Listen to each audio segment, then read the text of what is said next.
जय श्री कृष्णा।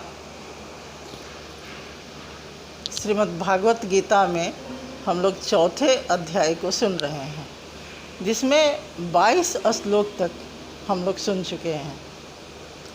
चौथा अध्याय महत्वपूर्ण है गीता में, क्योंकि इसमें भगवान श्री कृष्ण चौथे अध्याय में यज्ञ के विषय में बतलाए हैं।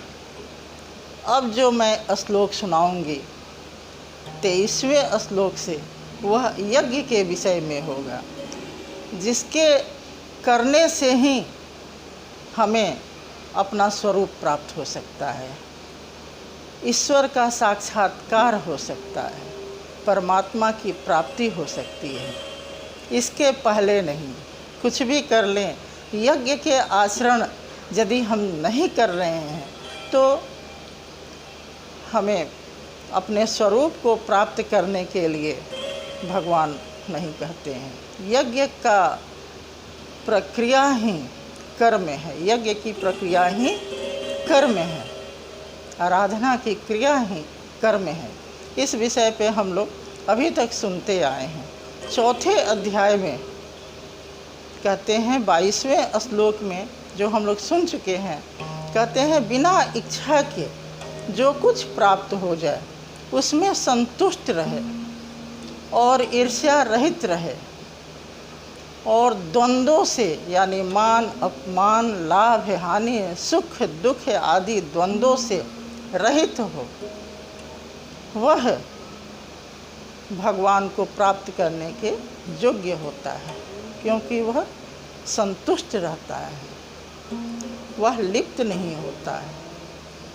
23वें श्लोक में कहते हैं गत संगस्य मुक्तस्य ज्ञानवस्थित चेतिस यज्ञ आचरतः कर्म समग्रम प्रविलीयते। कहते हैं गत संगस्य, कहते हैं आसक्त रहित, किसी भी विषय में आसक्ति नहीं हो।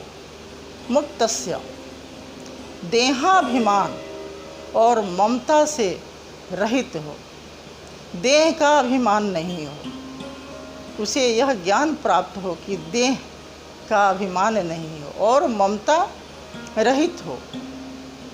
ममता रहित का अर्थ है कि सभी जो भी हमारे संबंध हैं वह प्रकृति से उत्पन्न हुए हमारे लिए संबंध है। जो कुछ भी दिख रहा है वह सब प्रकृति से उत्पन्न है, और प्रकृति में ही उसका नाश हो जाता है, यानी खत्म हो जाता है।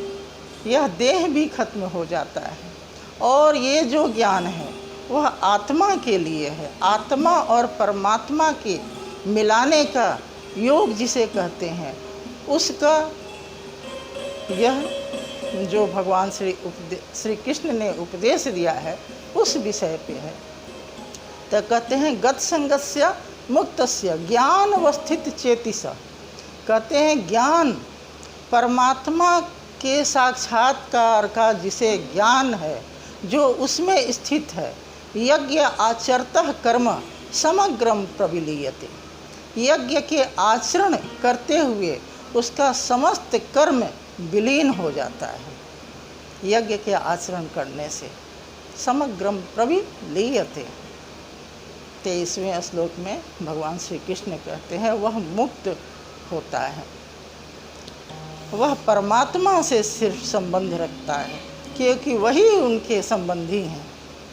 वे जन्म जन्मांतर के संबंध है।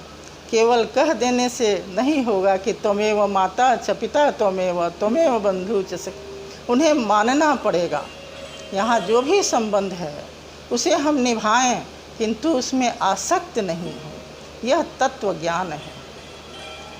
अगले श्लोक में कहते हैं कि वह लिप्त क्यों नहीं होता है।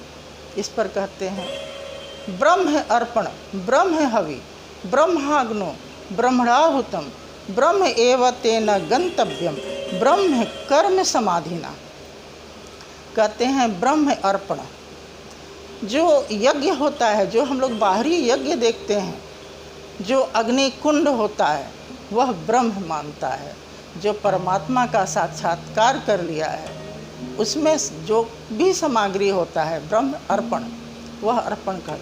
ब्रह्म हवि, जो हवन सामग्री होता है, वह हवन जो करता है वह ब्रह्म होता है, ब्रह्म रूप होता है। ब्रह्माग्नो, जो अग्नि रूप होता है वह भी ब्रह्म होता है।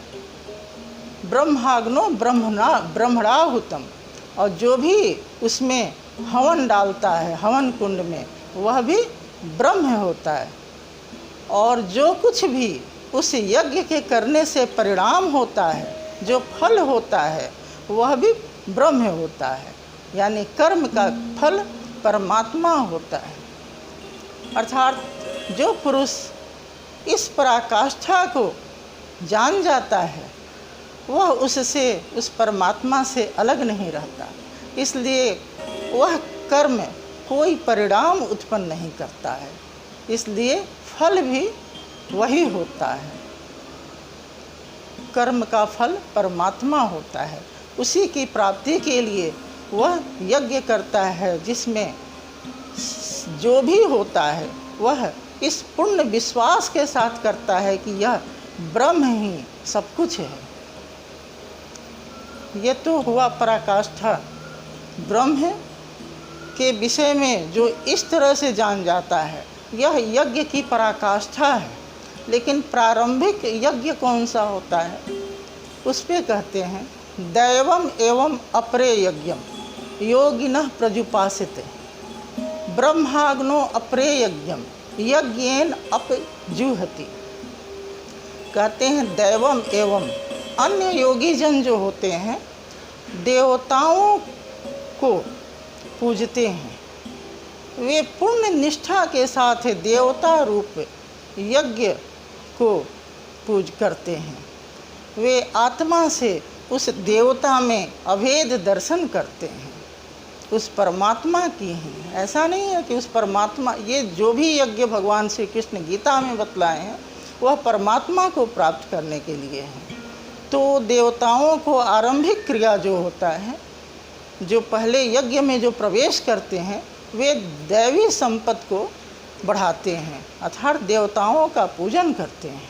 और धीरे धीरे संपत्ति बढ़ाते हुए वे ब्रह्माग्नो अपरे यज्ञम यज्ञेन अपजुहति, वे ब्रह्म रूपी अग्नि में आत्म रूपी हवन को करते हैं।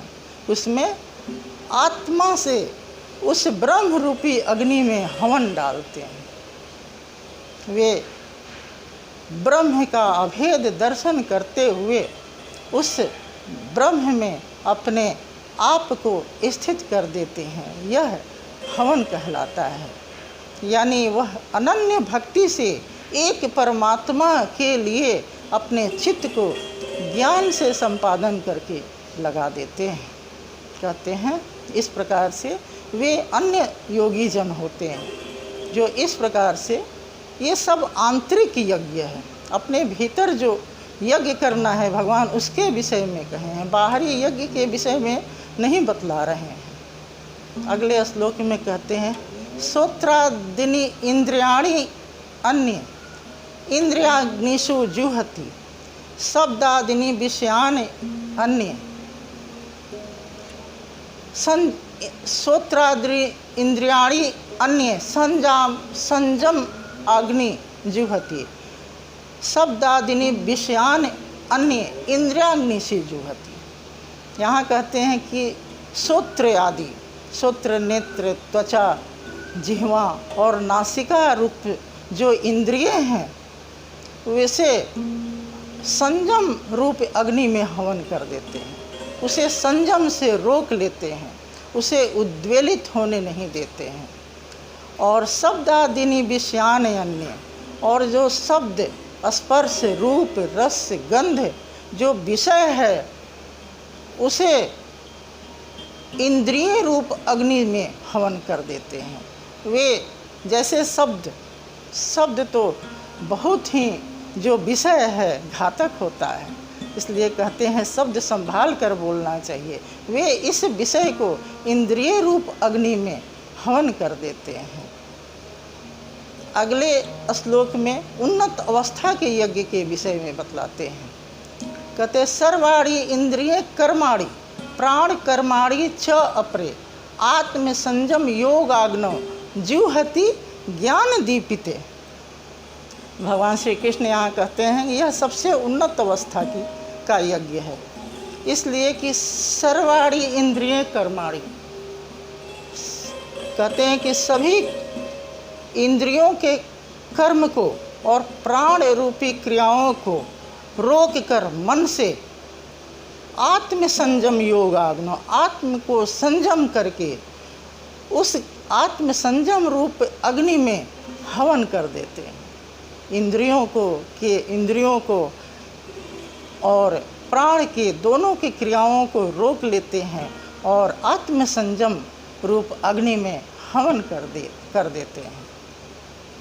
जो आत्मा को उद्वेलित नहीं होने देते हैं, जो इंद्रियों को विषयों को उद्वेलित नहीं होने देते हैं, वे रोक लेते हैं। वे परमात्मा के साक्षात्कार किए हुए वे महापुरुष होते हैं, क्योंकि उन्हें परमात्मा को प्राप्त करना है।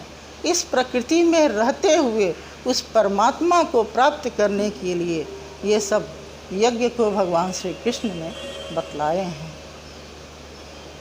परमात्मा के बस में होकर इस प्रकृति में रमण करना है। इस प्रकृति को समझते हुए जो अपने आप को आत्म संयम से रोक लेता है, संयम रूप अग्नि में हवन करता है, वह परमात्मा का साक्षात्कार कर लेता है, वह महापुरुष कहलाता है। इस प्रकार अगले वीडियो में भी हम लोग यज्ञ के विषय में ही सुनेंगे।